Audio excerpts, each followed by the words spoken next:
네, 글로벌 증시 속 주요 이슈들 안에서 투자 아이디어를 발견해보는 라운드 테이블 시간입니다. 오늘은 또 특별한 분이 찾아와 주셨는데요. 고영경 고려대학교 아세아 문제연구원 특임 연구 교수님께서 나와 주셨습니다. 어서 오세요. 네, 안녕하세요. 네, 죄송합니다. 괜찮습니다. 오늘 날씨가 네. 좀 건조했습니다. 네, 좀 들어오기 전에 물을 마시고 좀 준비를 많이 했어야 되는데 아직 목이 덜 풀린 것 같아요. 저희가 그러면 네. 재미있는 흥미로운 네. 이야기를 많이 하면서 목을 차차 네. 풀어가는 걸로 하면 좋을 것 같습니다.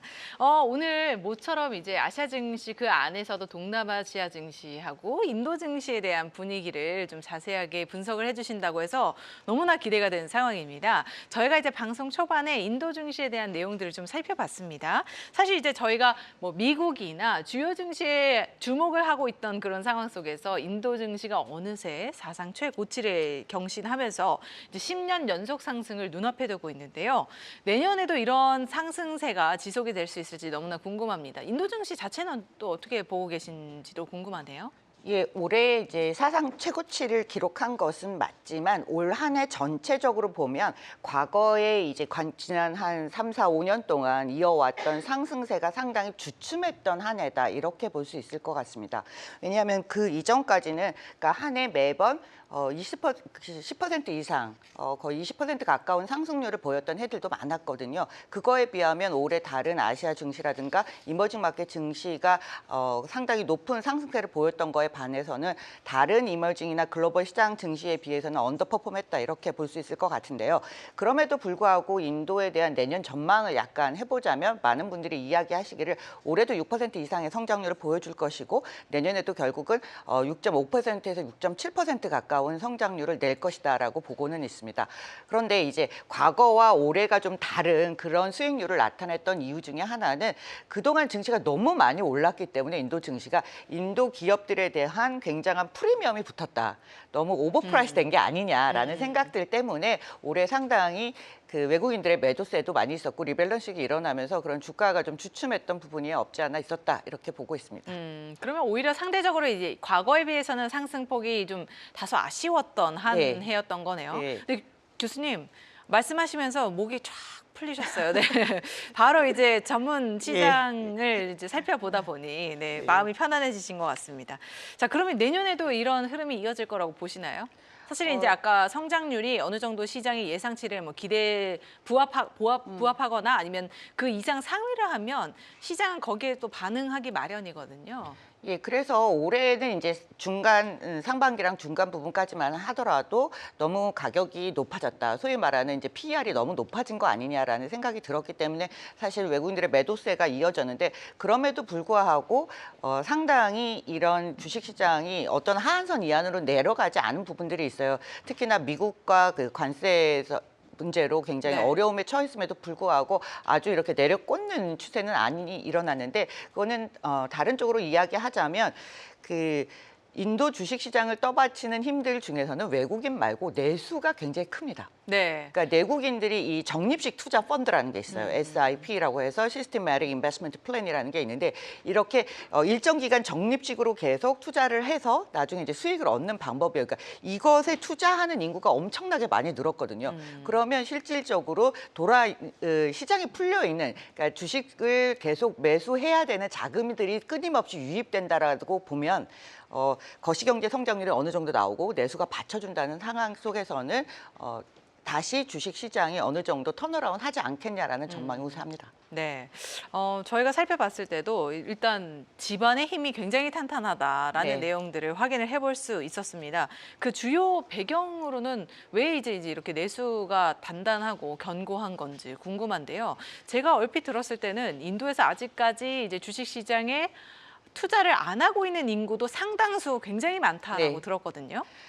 인구 구조상으로 볼 때 성장을 멈추지 않고 지속할 수밖에 없는 인구 구조죠. 젊은 일단, 인구가 워낙 많죠. 예, 네. 지금 14억 5천만 명의 인구라고 하는데 그 중에서 이제 15세부터 64세 소위 말하는 이제 노동 가능 연령, 앞으로도 계속 노동 시장에 진입할 연령의 인구가 전체 인구의 3분의 2 정도를 차지하고 있습니다. 그러니까 국가 전체로 봤을 때 굉장히 젊은 인구 이 젊은 국가라고 할 수 있고요.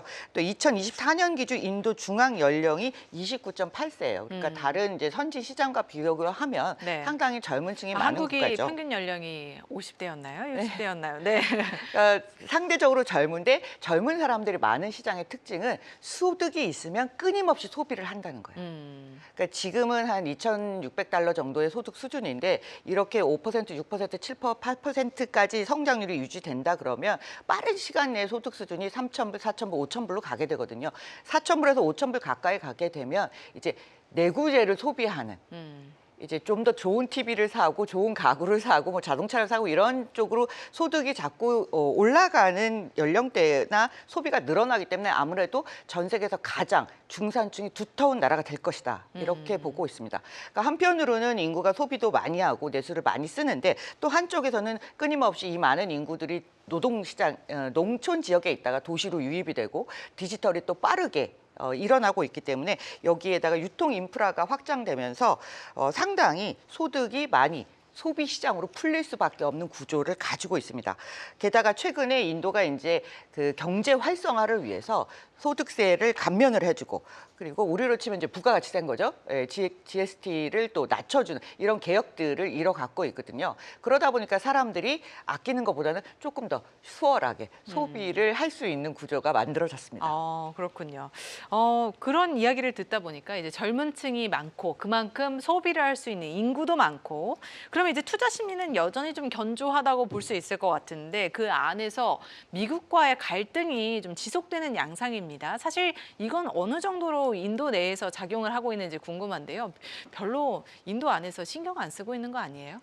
사실 신경은 엄청나게 쓰죠. 네. 안 쓸 수가 없습니다. 전 세계에서 뭐 미국과의 경제 관계가 흐트러져서 좋은 나라라고 할 수 있는 나라는 사실 그렇게 많지 않습니다. 특히나 제너릭이라 하죠. 이제 이 복제 의약품 같은 수출은 대부분 다 인도에서 미국을 향하고 있는 네. 주요 품목이기 때문에 관세 협정도 굉장히 중요한데요. 이미 앞서서 우리가 왜 인도의 증시가 탄탄한가에서 앞으로 성장성이 계속 유지되는가에서 내수 소비가 굉장히 중요하다는 말씀을 드렸어요.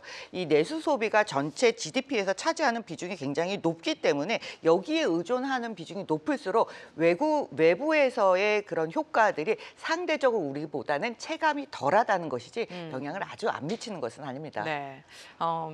미국과의 무역 협상도 중요한 요인이네요. 네, 이제 일단 협상이 되면 인도 증시가 조금 더 탄력을 받을 수 있지 않을까 네. 하는 생각이 듭니다. 이런 인도 증시에 사실은 이제 AI 대표주가 없다는 점이 가장 취약점이 아닐까 싶습니다. 뭐 인도하면 사실 우리가 가장 먼저 떠오르는 건 뇌의 중심이라고 하잖아요. 예, 예. 네, 많은 인재들이 모여 있는 곳이 바로 인도인데 거기에 AI 대표주가 없어요. 어떻게 된 일이죠? 사실 우리가 미국의 빅테크들을 이야기하면 거기 얼마나 위대한 인도 인재들이 많은가 그렇죠. 이런 이야기를 네. 많이 하고요. 맞습니다. 또 실제로 인도에 가면 뭐 공과대학들이 엄청나게 잘하고 있고 네. IT 인재들이 넘쳐나는 것은 맞습니다. 그리고 지금까지 인도 주식시장의 성장을 굉장히 이끌었던 주도주 역시 IT 섹터에서 나오는 종목들이 굉장히 많이 있어요.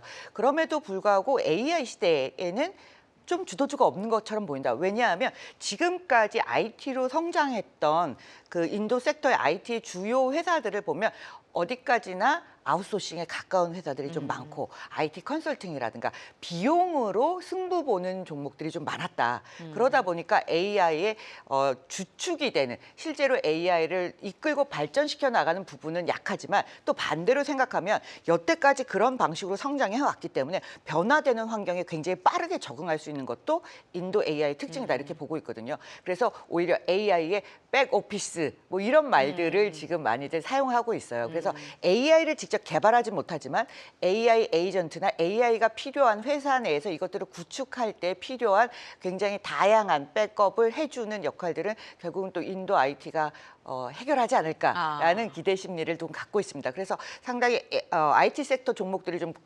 내려갔다가 다시 리바운드 하는 모습들을 또 보여주고 있어요. 네. 예. 어떻게 보면은 AI에 대한 이제 우려가 제기됐을 때 그 상대적으로 이제 방어를 할 수 있었던 요인도 아주 이 AI에 의존을 하고 있지만은 않았기 때문이라고 생각이 듭니다.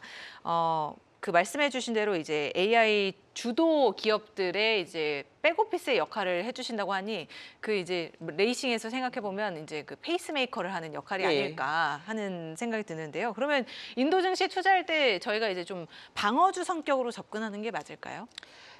보통 우리나라에서는 방어주라고 하면 여러분들이 떠올리시는 주식 종목들이 있을 거예요. 아무래도 네. 뭐 내수라든가 생필품에 관계된 분야라든가 아니면 반드시 산업에서 필요한 분야라든가 하는데 사실 인도 시장 자체는 일단 6% 이상의 고성장을 계속 유지하는 시장이기 때문에 우리가 이야기하는 방어주와 같은 성격이 아닙니다. 같은 소비재라고 하더라도 아까 내수 소비가 성장을 이끄는 굉장히 중요한 축이다라고 말씀을 드렸기 때문에 소비재가 하이 그로스예요. 성장이 높아요. 네, 네. 그러다 보니까 우리가 이야기하는 방어주라기보다는 여전히 이런 것들이 결국은 하이 그로스 고성장 주식이다라고 보시면 될 것 같고요. 완전히 이제 다른 분위기를 좀 읽고 나서 예. 증시에 왜냐하면 우리의 투자를 소득 수준이 해야겠네요. 3만 불대인데 저쪽의 소득 수준이 훨씬 낮다라는 걸 고려했을 때 접근이 달라져야 되는 것이죠. 우리가 시각을 달리 가져가야 되는 것이고 그래서 가장 중요한 건 외국인들이 다시 들어올 때는 어떤 종목을 먼저 집을 것인가. 네. 과연 글로벌 시장을 향하는 그런 종목을 집을 수도 있지만 또 한편으로 생각한다면 여전히 내수를 탄탄하게 떠받치고 있는 종목들이 결국은 내수 소비에 의해서 하이 그로스를 보일 것이지 않냐 그런 종목에 투자를 또 많이 할 것이라고 보고 있고요. 또 강한 밸류에이션이 여전히 나오는 쪽은 그러다 보니까 이제 금융 섹터라든가 소비재 섹터 그리고 제약이나 헬스케어 이런 부분에 대해서 좋은 전망치를 지금 내고 있는 것으로 리포트상으로 제가 보면 그렇습니다. 네. 혹시 이제 제가 한 가지 더 궁금한 점이 생겼는데 그러면 이제 정부에서 좀 지원을 해주잖아요. 네. 어떤 산업에 가장 주력으로 이제 삼고 지원을 해주고 있는지도 좀 궁금한데 인도 증시 전반적으로는 이제 어디에 좀 힘이 많이 실려 있다고 보시나요?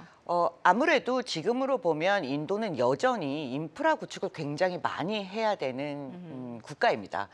말씀드린 대로 소득 수준이 낮고 국가는 굉장히 영토는 넓고 그리고 한편으로 보면 인프라 자체의 구축 정도가 굉장히 낮기 때문에 여전히 인프라에 대한 투자가 많이 있어서 그런 부분에 좀 주목해서 볼 필요가 있고요. 특히나 이 인프라 중에서도 전력이라든가 이런 부분들은 디지털라이제이션하고 같이 가고 또 AI든 뭐 데이터 센터를 만들든 이런 데하고 같이 가고 있기 때문에 IT 인프라가 연결된 전력 이런 쪽에 관계된 부분에 대해서도 정부가 끊임없이 지원을 좀 네. 많이 하고 투자를 하고 있는 중입니다. 네, 좋습니다. 그러면 IT 전력 그리고 이제 저희가 탄탄한 그 내수 시장에 또 기반을 두고 있는 그 산업군들을 좀 주목해 보면 좋을 것 같습니다. 이렇게 인도 증시에 대한 자세한 이야기를 또 해봤고요. 이제 동남아시아 증시로 넘어가서 이제 IPO 시장 소식을 좀 살펴보면 좋을 것 같습니다. 올해 동남아시아의 IPO 자금이 전년 대비 50% 이상 늘어난 것으로 나타나고 있습니다. 그만큼 이제 투자에 좀 더 눈을 뜨고 더 주목을 하고 있다라는 의미로 해석을 해볼 수 있을 것 같은데요. 미국이라든지 중국 등 다른 지역과 비교해서 사실 이제 굉장히 눈에 띄는 수준입니다. 그래서 동남아시아 IPO 시장이 정말 매력이 있다라고 느껴지는 그런 뭐 어떤 요소가 있을까요? 어떤 거에 그 주목을 하고 이렇게 동남아시아 시장이 IPO 시장이 좀 더 활기를 띠는지 궁금한데요. 사실 첫 번째로 보자면 이제 갑자기 과거에는 관심이 없다가 이번에 관심이 많아졌다 이렇게 보기는 어렵고요. 전반적으로 글로벌 시장의 유동성이 좋아지면 그 풍부한 자금들이 결국은 새로운 시장, 이머지 시장에서도 투자가 같이 늘어나게 마련입니다. 그래서 한편 가장 중요한 요인 중에 하나는 그것일 테고요. 그다음에 두 번째로 보면 전체 동남아 IPO의 그 숫자를 보면 과거에 비해서 지금 전년 대비에 비해서 올해 IPO 기업하는 숫자 자체가 많이 늘진 않았어요. 오히려 줄어들었습니다. 그러니까 증시 그렇네요. 상장하는 기업의 수는 줄어들었는데 전체 투자 금액이 늘었다. 그러면 대형 IPO가 늘었다라고 봐야 되는 네. 것이죠. 그래서 그러면 왜 이런 대형 IPO가 늘었을까? 여기 이제 국가별로 차이가 있어서 이걸 동일하게 보기는 좀 어렵습니다. 예를 들면 주식시장의 가장 큰 싱가포르 같은 경우를 보면 싱가포르는 성장률이 막 아주 높게 나오는 국가는 아닌 것이죠. 그래서 안전자산의 개념으로 투자를 많이 하는데요. 그중에서도 한국에서도 가장 관심 많은 쪽이 리츠라고 보여요. 리츠가 부동산. 이제 네. 부동산 리츠가 이제 큰 것들이 상장이 되면서 거기서 많은 자금들이 쏠려갔습니다. 그리고 싱가포르는 그렇다고 한다면 이제 인도네시아 같은 경우는 정말 전형적인 이머징 마켓의 대표 주자라고 할 수 있는데요. 모든 종목이 다 오른 건 아니고 또 모든 종류의 IPO가 잘 됐다라기보다는 좀 더 고성장 밸류를 갖는 종목들이 나오다 보니까 초창기에 굉장히 많은 자금이 쏠렸어요. 그래서 뭐 데이터 센터 관련된 것들라든가 이런 부분 그리고 이 광물 자원을 워낙 많이 가지고 있는 인도네시아다 보니까 광물 자원 개발부터 다운스트림에 관련된 종목들이 좀 상당히 IPO에서 많은 주목을 받았고요. 그다음에 좀 더 우리가 바라봐야 될 시장이라고 생각하는 것 쪽에 하나가 저는 베트남인 것 같습니다. 베트남. 올해 베트남 시장이 굉장히 불타올랐었다 이렇게 네. 말씀을 드릴 수가 있는데 IPO 시장도 마찬가지인데요. 베트남 시장의 IPO가 상당히 올해 이제 금융 중심으로 대형주들이 IPO가 올라왔어요. 그러다 보니까 여기에 좀 자금들이 모여진 부분이 있습니다. 일단 싱가포르부터 인도네시아, 베트남까지 이렇게 살펴봐 주셨는데 뭐 IPO를 한 기업의 수가 크게 늘었다기보다는 근데 어쨌든 투자자들 입장에서는 이제 수익을 많이 볼 수 있는 예. 기업들이 상장을 한다 하면 그 투자금이 많이 예. 쏠리게 되는 거죠. 그래서 그런 의미로 좀 해석을 해보면 좋을 것 같습니다. 올 한 해 동남아시아 주식시장의 흐름은 좋았겠죠? 네, 아시아 증시 좋았습니다. 전반적으로 뭐 예. 사실 이제 글로벌 증시 전반적으로 다 네. 좋은 흐름을 보였으니까요. 전반적으로 다 좋았다고 보여지고 아까 말씀드린 것처럼 베트남 증시가 가장 활하게 불타올랐다라고 할 수 있는데요. 동남아 증시 전체적으로 봤을 때 베트남이 이제 30%의 높은 성장률을 지수의 보였습니다. 상승률입니다, 이게. 예. 네, 한 기업이 아니고요. 네. 30%. 뭐 그 전에 이제 또 약간 다운턴이 있었기 네. 때문에 그만큼 많이 큰 반등을 보여줬는데요. 이 베트남 주식 시장을 우리가 주의 깊게 보는 이유 중에 하나는 올해 베트남이 FTSE, 그러니까 파이낸셜 타임스에서 정하는 이머징 마켓에 내년에 지수가 포함된다라는 발표가 올해 있었어요. 네. 그런 얘기는 뭐냐면 지금까지 베트남 시장이 이머징 마켓도 아니고 프론티어 마켓에 속해 있었습니다. 신흥 우리가 시장도 워낙 이제 아니었군요. 베트남하고 교류가 많다 보니까 베트남 증시가 여전히 프론티어였어라고 생각하실 분들이 많으실 텐데요. 프론티어였다가 이머징으로 마켓으로 간다라는 건 일단 모든 인덱스 펀드라든가 패시브 자금들이 얼로케이션, 그러니까 소위 말하는 자산 배분을 새로 하는데 베트남이 추가된다는 의미잖아요. 네. 그러니까 많은 외국인 자금의 기대 유입이 기대가 예상이 되다 보니 베트남의 기존에 투자하는 쪽에서도 포션은 늘렸고 그리고 베트남 내에서도 주식 투자 붐이 불었고 네. 또 특히나 한국에서의 어떤 베트남 펀드들도 상당히 많이 늘었거든요. 이런 다양한 요인들이 포함되면서 베트남 증시가 굉장히 화랑을 이었고요. 그리고 미국과의 관세 협상에서도 빠르게 협상을 완료하면서 그런 불확실성을 줄이면서 수출도 굉장히 호황을 보였습니다. 그렇군요. 일단 가장 놀라운 수준을 보인 베트남이 눈에 띄었습니다. 그러면 이제 동남아시아 전반에서 현 시점에서 투자하기에 유망하다라고 보는 국가가 있으실까요? 저희가 뭐 다양한 국가들을 이야기하긴 했습니다만 그 안에서도 교수님께서 가장 관심 있게 보는 국가. 저는 역시 이 안전자산을 보시는 분들은 올해 있었던 IPO 붐하고 거의 비슷하게 간다라고 예상을 하고 있습니다. 그래서 IPO 붐하고 비슷하게 안정적으로 리츠라든가 뭐 이런 쪽에 자산들에 관심이 있으신 분들은 역시 싱가포르이 매력적일 것이고요. 또 싱가포르 달러도 역시 강하기 때문에 매력적인 시장으로 보고 있고 베트남은 내년에 이머징 마켓에 본격적으로 들어가는 대비가 되고요. 이렇게 되다 보면 MSCI 이머징 마켓 인덱스에도 좀 더 가까워지지 않겠냐라는 기대감도 올라갈 것 같습니다. 그리고 여전히 이 불확실성을 끝내고 베트남의 향후 수출 전망도 나쁘지 않게 보여지고 있거든요. 그러다 보니까 베트남이 좀 더 매력적인 시장으로 보일 것 같습니다. 말레이시아 같은 경우에는 올해 상당히 좋지 않은 모습을 보였는데 반도체 화랑이라든가 최근에 말레이시아 링깃의 강세라든가 이런 부분을 볼 때 올해 나빴기 때문에 내년에는 좀 더 턴어라운드가 쉽지 않겠는가라고 보는 편입니다. 네, 일단 안전하게 이제 투자를 모색하신다면 싱가포르, 공격적으로 좀 추가적인 성장을 기대하신다면 베트남 또는 그 이외에 말레이시아까지 언급을 해주셨는데요. 이런 다양한 내용들을 여러분께 전해드렸으니까 그 안에서 투자 전략을 잘 세워보셔야 될 것 같습니다. 오늘 정말 많은 이야기 나눠주셨는데요. 고영경 고려대학교 아세아 문제연구원 연구교수와 함께했습니다. 오늘 말씀 고맙습니다. 감사합니다.